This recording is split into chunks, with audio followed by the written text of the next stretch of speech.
L'idée de base, c'était vraiment de réunir des labels, des artistes, même des médias, des collectifs. C'était un peu un fourre-tout un peu d'activistes, de gens un peu créatifs, on va dire, autour de la musique électronique. Avec une volonté de sortir aussi au départ un peu du Paris intramuros et d'aller explorer d'autres espaces que ceux auxquels on était habitués au moment où le collectif a été créé. L'origine du 75-21, c'est vraiment sortir de Paris. C'est en gros ce public que nous, on arrivait à ramener dans la ville de Paris, dans des clubs établis, c'était lui montrer qu'en fait, il y avait d'autres choses possibles ailleurs. Et c'est vrai que début 2010, on avait clairement du mal, en fait. Il y avait des soirées qui foiraient clairement parce qu'on était à Bagnolet, enfin on était quand même en bout de métro, mais on était en dehors du périph', quoi. Ce qui maintenant est un plus, en fait. Le prisme, la vision des gens s'est carrément métamorphosée. L'intérêt du collectif, c'est nous, clairement, c'était une mutualisation un peu de point de vue et de vision un peu de la fête. Typiquement, au début, l'association avec Johan, justement, c'était... lui, typiquement, il aimait pas forcément la musique qu'on programmait, mais par contre, il avait une vision sur la mise en place d'un événement, la débrouillardise, vraiment partir de 0 € et monter un événement à 2000 personnes. Clairement, ça, on l'a aussi appris avec lui.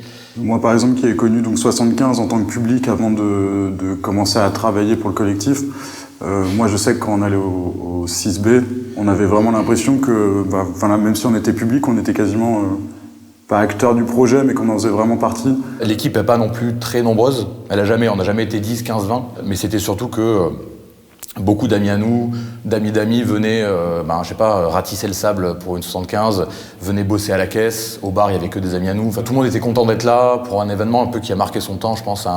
Pendant 4 années au 6B, en tout cas, il y a eu un truc fort qui s'est passé à ce moment-là. On l'a vu vraiment dans la confection et dans l'exploitation d'un événement, quoi. Cette force collective. On est assez fataliste face à la situation, donc on n'est pas forcément...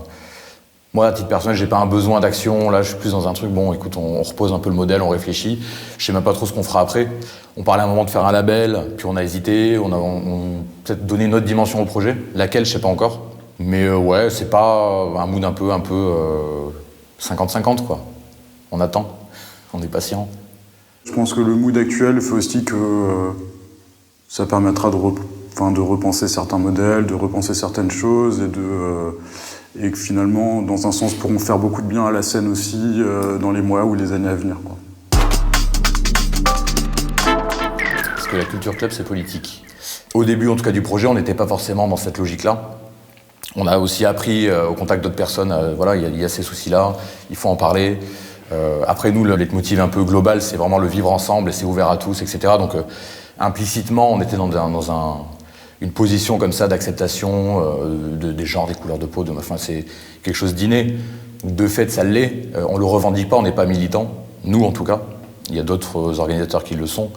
Je dirais qu'en plus, le terme politique rime pas forcément avec liberté et que la fête, en tout cas, moi, je pense que comme nous, on l'imagine, c'est des moments inclusifs, libres, etc. Et que finalement, ce qu'on voit de la politique et de ce qu'on... Oui, c'est pas le bon exemple à donner, quoi. Ouais, exactement. Dans un contexte comme ça, en fait, l'espèce de système un peu oppressif pousse à la création. Donc je pense que le mieux, c'est l'initiative, d'organiser toi-même les choses, de commencer dans ton cercle proche et d'élargir au fur et à mesure. C'est assez bateau, ce que je dis, mais c'est l'engagement par l'action, quoi. Comment tu vois le futur, toi ? Différent mais radieux. C'est pas évident comme question, parce que pour l'instant, le futur, il nous est un peu dicté, quoi. Donc, on a du mal à se projeter, en tout cas à moyen terme, on va dire. Après, moi, ce qui me rassure, c'est que, mine de rien, c'est une période qui est assez propice à la création. Donc je me dis, ça peut que aller en s'améliorant. Là, on est retenu malgré nous, donc quand ça va repartir, moi, le côté année folle, je le vois bien. J'espère que ça durera, mais en tout cas, je pense que ça va être quelque chose de joli, quoi.